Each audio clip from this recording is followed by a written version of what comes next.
एक आदमी देखा, बोले 5 उंगलियों में 10 उंगलियों में अंगूठी पहने। मैंने पूछा ये क्या पहने हो? बोले ये महाराज शनि की है, ये मंगल की है, ये बुध की है, 9 ग्रहों की अंगूठियां हैं, ये 9 ग्रह मेरे टेढ़े चल रहे हैं, बड़ी समस्या है, बहुत परेशान हूं मैं, ये 9 ग्रह मेरे खराब चल रहे हैं, कोई ठीक ही नहीं चल रहा है, ग्रहों की भी बड़ी समस्या है।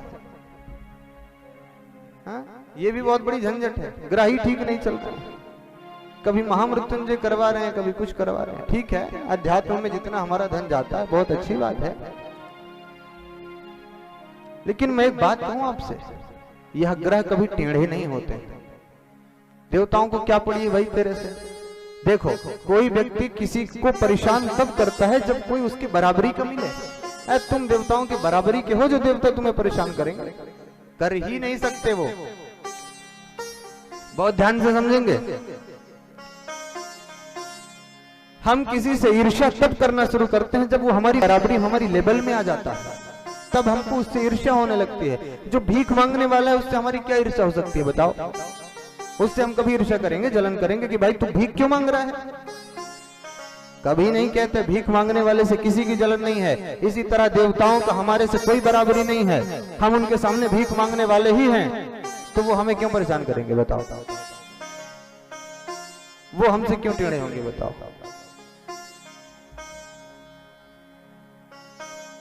निरर्थक कोई टेढ़ा होता नहीं। ये ग्रह कौन है? ये है भगवान के पुलिस वाले। ध्यान से समझना, बहुत सरल भाषा में बताता हूं कि ये ग्रह टेढ़े कब होते हैं। देखो, वक्ता कभी कोई चीज अपने मन से नहीं बोलता, कोई भी हो, वक्ता कभी भागवत के विषय में एक शब्द नहीं बोल सकता। जैसे देखो, ये साउंड है, साउंड भी बोलते हैं, मैं भी बोलता हूं, लेकिन साउंड वही बोलते हैं जो मैं बोलता हूं, वो खुद से नहीं बोल सकते। अब आप एक बात बताओ, अभी वहां से दरवाजे से कोई अंधा व्यक्ति आए तो क्या पता वो साउंड के पास में ही जाके बैठ जाए? अब क्या पता वो अपने साथ में नारियल और बतासा लेके आया हो तो वहीं जाके चढ़ा दे। अब आप उससे जाके कहो कि यहाँ थोड़ी ना महाराज जी बैठे हैं, महाराज जी तो वहां है, वहां चढ़ाओ, तो वो कहेगा कि मुझे इससे क्या मतलब, वो कहाँ बैठे हैं, मुझे तो जहां से आवाज आ रही थी मैं वहीं पहुंच गया। तो असल बात ये है, वो क्या बोलेगा जो मैं बोलता हूं वो बोलता है, इसी तरह मैं क्या बोलूंगा जो राधा रानी बुलवाती हैं सो मैं बोलता हूं। इसको दूसरे स्तर में समझो। मेरे बिना वो नहीं बोल सकता, उनके बिना मैं नहीं बोल सकता। मैं बोलता हूं तो वो बोलता है, वो बोलती है तो मैं बोलता हूं। बोलो राधे राधे।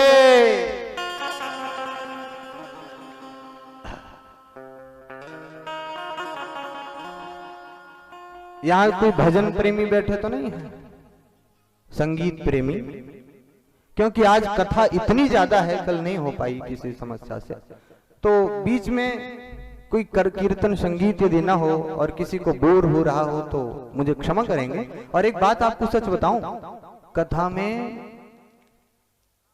गाने की और इसकी कोई जरूरत मुझे समझ आती नहीं है। हाँ?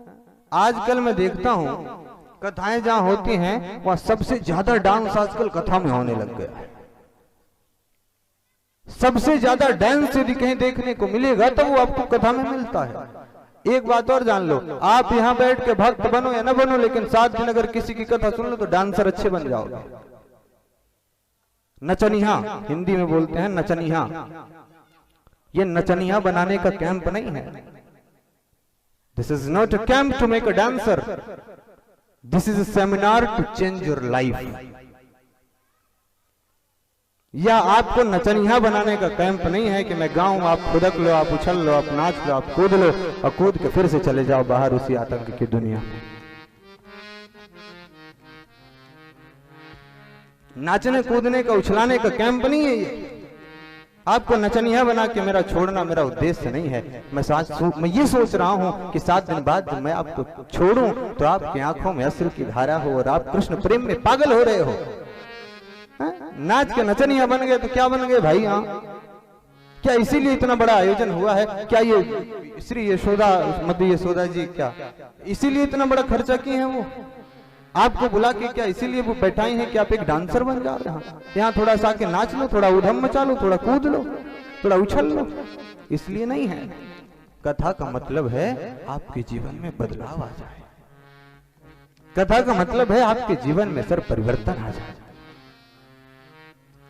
This is a seminar to change your life. यह 7 दिन का सेमिनार है जो आपकी जिंदगी को बदलने के लिए किया जाता है। यह आपको डांसर और नचनिया बनाने का काम यहाँ नहीं होता। तो इसलिए यदि नाच गाना यहाँ नहीं हो तो थोड़ा शांति से बैठे रहेंगे, आतंक उधम नहीं करेंगे प्लीज। मुझे नाचना गवाना थोड़ा कम आता है। हाँ, मजा जरूर आपको आएगा, बोर नहीं होने पाएंगे आप लोग, मजा आएगा क्योंकि कथा जिसकी हो रही है वो खुद मस्ती में रहता है और उसकी लीलाएं इतनी अच्छी हैं कि आप भी मस्ती में रहोगे सुन सुन के।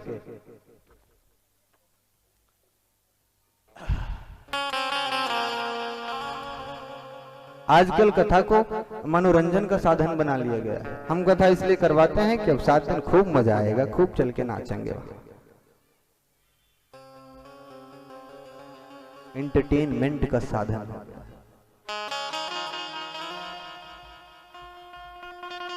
कथा मनोरंजन के लिए नहीं है, मैं समझता हूं कथा मनोमंथन के लिए है। कथा मनोरंजन के लिए नहीं है, कथा मनोमंथन के लिए है। कथा में आपका शरीर नाचे या न नाचे, मजा तो तब आए जब तुम्हारा दिल कथा में झूम उठे कृष्ण प्रेम में, तब वास्तव में वह कथा की सार्थकता है। अगर मैं तुम्हारे शरीर को नचा दिया तो क्या कथा, ये शरीर तो जाके कहीं और भी नाच सकता है।